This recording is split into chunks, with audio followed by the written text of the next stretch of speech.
I'm back with my microphone switched on. It's an easy mistake to make. Right, Louise, are you here? Can you hear me now?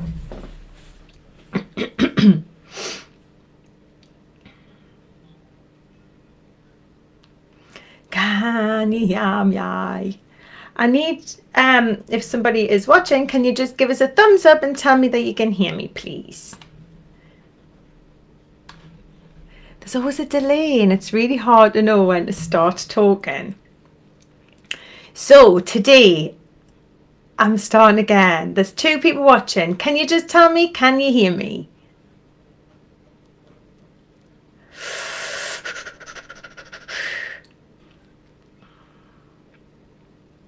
Can I have a thumbs up if you can hear me?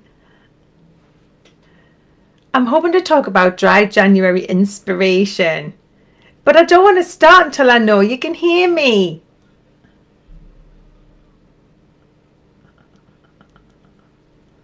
Delay. I'm just going to start. Right. Dry January inspiration, take 2. Have you started already? Did you have a dry December? Are you excited about what's ahead of you? Or are you dreading it? What's your motivation to do this? Now, I've been in lots of groups today, showing off myself, my skinny self, because I need to do something to get people's attention. But I'm going to be honest with you now. It took a long time, and I did, you know, if losing weight was my only motivation, I would have given up ages ago. So bear with me. You might only be here for January, but I want to try and inspire you. I want to try and change your mindset around alcohol. So we're not using willpower, and we're not just battling through it and accepting that we're going to have a miserable January. We're trying to look at it differently, right? So I want you to be thinking, are you denying yourself something that you really desire? Because that's going to be hard, right? If you've been drinking, like many of my clients and people who I've been helping over the last few weeks, have been drinking nearly every day since March. So you need to expect when you stop drinking, you're going to feel pretty grim.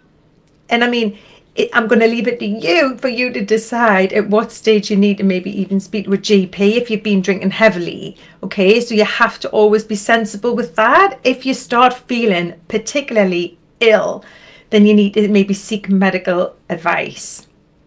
Okay, so if you're wanting to cut down and you're thinking, right, this is going to be hard, okay, you need to be thinking about why you're drinking and what it is about alcohol that you believe, what it does for you. What does it bring to the party? Are you really believing that it's the glue that's holding your whole life together? You know, how high is the pedestal you've got alcohol on, right? Because I think sometimes it's about breaking that down and really looking at what it is and taking it for what it is, and you need to attach how terrible you're going to feel the next few days to the drink you've drank over the last few weeks. So a lot of people start out and they feel awful and they think that's what sober feels like, but it's not. You only feel awful for the first few weeks until, you know, you get rid of those withdrawal. And some of the withdrawal can be very deep. It's not just, you know, it's everywhere, and you'll start to notice how much it's pushed in your face when you're trying not to have it. All right, so just start looking at that and thinking about what it is that you miss if you really feel like you're missing it. All right, really good advice is to journal. I know anybody who's followed me for any length of time, I always tell people to journal, because I want you to journal all the bad bits and the good bits. You really find out such a lot about what makes you tick and what's pissing you off when you start writing it down. and you really get to the bottom of what's motivating you to do this. Because if you're here and you're hoping to just lose a couple of pounds, it's not going to be big enough. It's not deep enough as to why you want this on the hard days, right? I've actually made notes. Bear with us. Right, so remember, if you constantly think of alcohol as the social lubricant, right, and the sparkle, you know, if you really believe that that's what brings you the, you know, your shizzle, that glass of wine, then this maybe is going to be really hard. But you've got to kind of think, you know, when you're all dressed up and you're going on a night out and you've made an effort, you feel great anyway. It's not just because of what's in your drink, right? So stop giving all of the power to the alcohol that's in, you know what I mean? Look at what else was going on for you when you were having such a good time. Who were you with? Where were you? You know, so you're not giving all of that power and thinking that the secret to all your fun and laughter is in alcohol, because it's not. Okay. If you hear yourself and you catch yourself thinking that, you know, you're going to have a miserable time without alcohol, and that you really think that alcohol makes your life that much more bearable, then you need to be making a note in your journal of the areas of your life that are so unbearable without it. And then you could maybe make steps towards changing those or addressing those, putting your energy that you find when you're sober into those areas so you can, you know, change them. Yes, and I want you to think about why you want this, and really think about how it could positively impact your life. So instead of thinking about it as something that you're just going to endure to get through, think of it how it could positively impact all the areas of your life, right? So being sober has got such a bad press. I'm hoping to change that. That's what my business is about. It's about inspiring people to want to choose sober, instead of it being something like as a second prize, or something like, oh, I can't have a drink, I've got the cars, so therefore I'm sober. I want you to think of it like something that we haven't thought of as a choice before. I've never just had a sober weekend just because I fancied it ever. I've never done that. So look at it as like a little bit of an experiment, and think of how this could affect your life, all of the areas of your life. And that's what this exercise is today that I want you to do. I want you to take stock.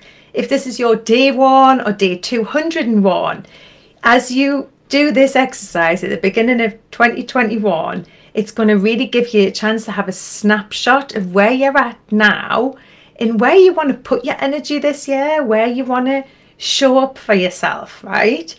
So if you've got a pen and paper, let me know in the comments. Have you got a pen and paper? And if you're following, if you can hear us, I hope you can after all of this. Where am I? Snapshot where you're at. Share with you. Right. So this exercise, I was taken through this exercise in a by a brilliant young lady. She was really inspiring, and she was on an empowering women group that I'm a part of on a Saturday morning, and she did this exercise a few weeks ago, and I just thought it was ideal because it gives you a snapshot of where you're at now. Okay, I've got written down somewhere where she had it. It was on a podcast. Oh, what was the name of the podcast? I'll have to remember the name of the guy who was on the podcast. I've got it written down somewhere. Hang on. Is it in here? In case you want to look him up, because he's a motivational speaker. I'm sure it's in here. Where is it?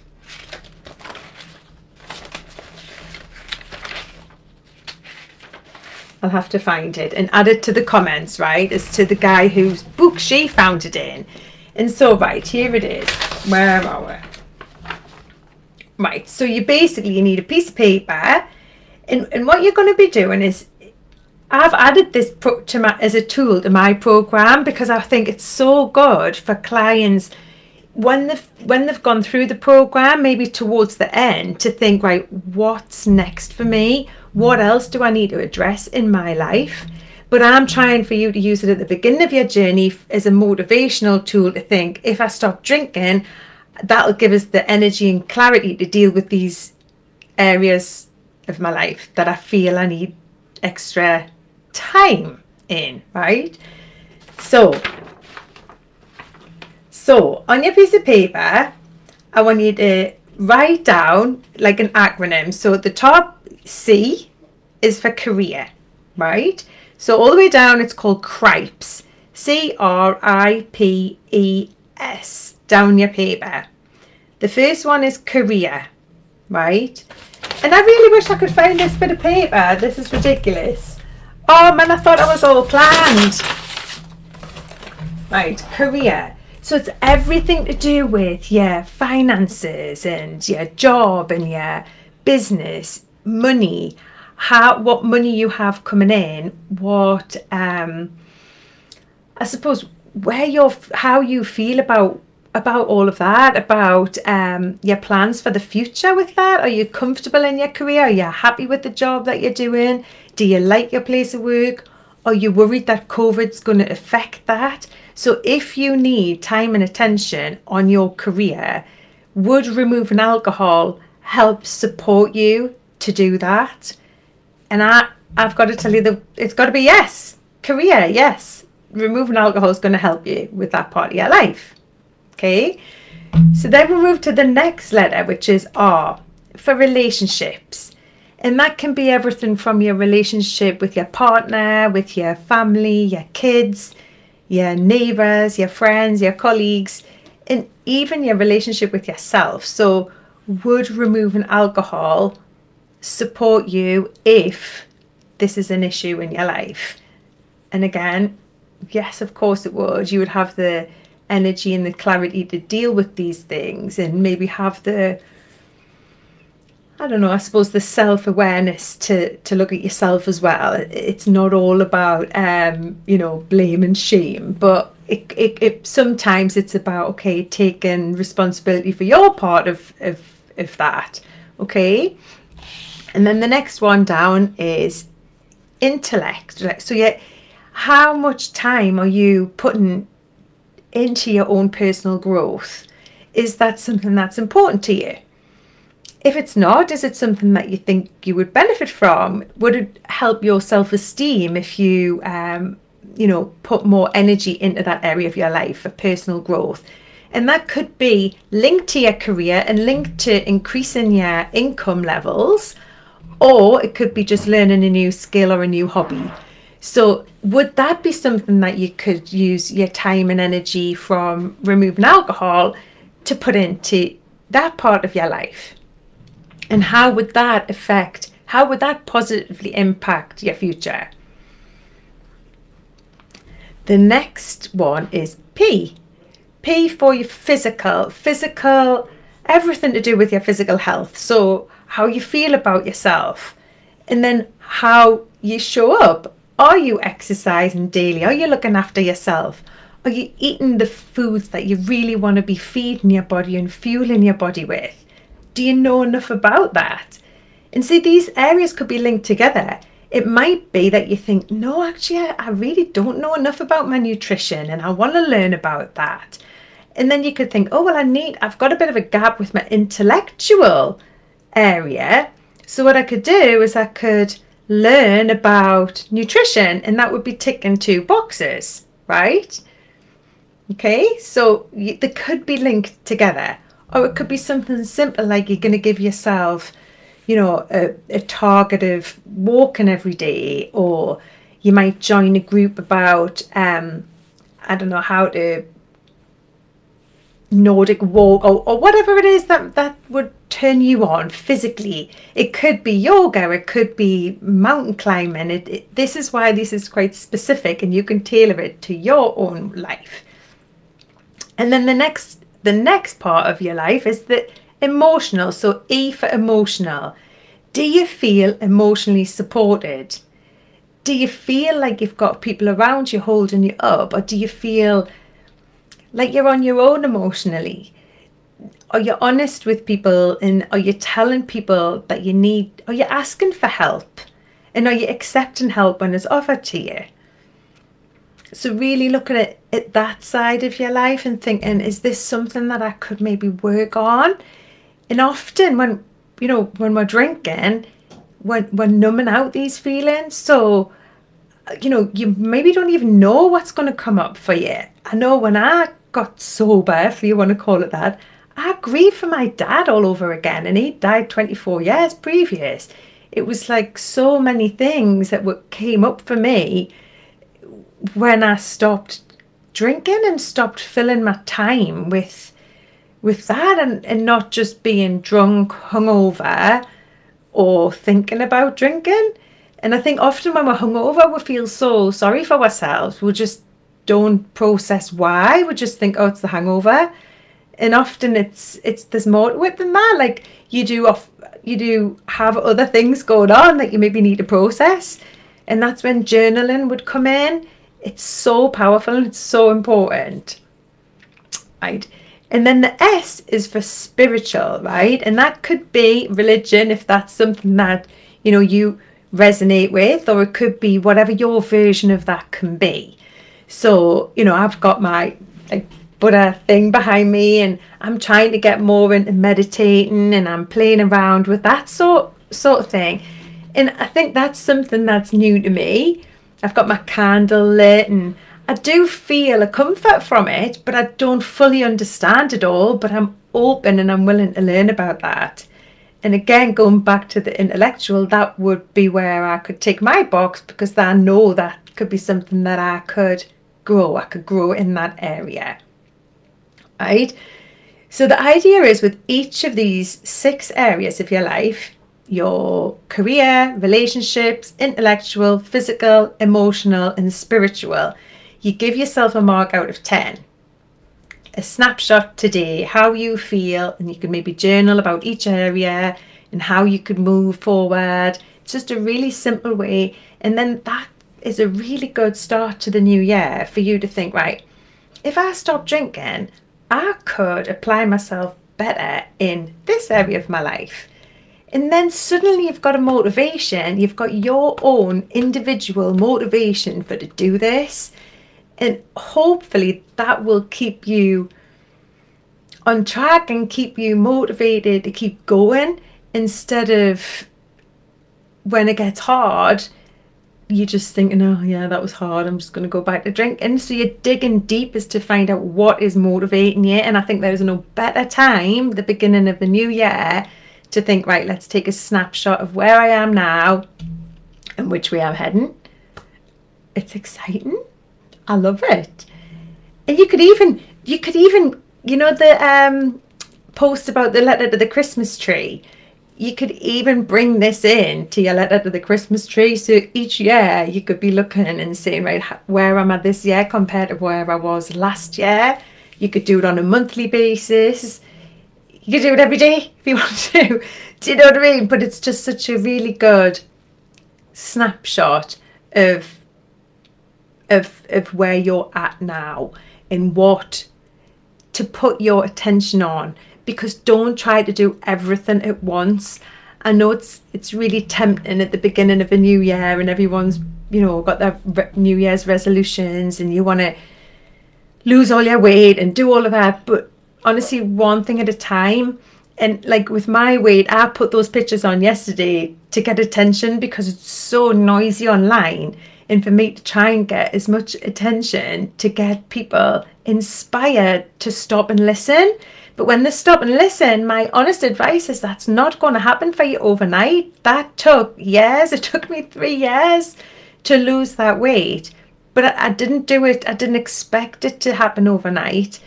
And that wasn't my only motivation for quitting. And if it was, like I say, I would have given up yonks ago. So you need to really try and find a why. A why. Well, I always call it a why, strong enough to make you cry, because you're going to need it on the hard days. All right, well, I hope that's helpful. I'm really sorry I can't see the comments, but I'll go at the end, I'll have a look and I'll answer any questions on the page. But thank you for listening, and keep going if you're on a bit of a sober streak. I'm so proud of all of you. Thank you so much for showing up on the group and helping each other out. It's amazing. Thank you.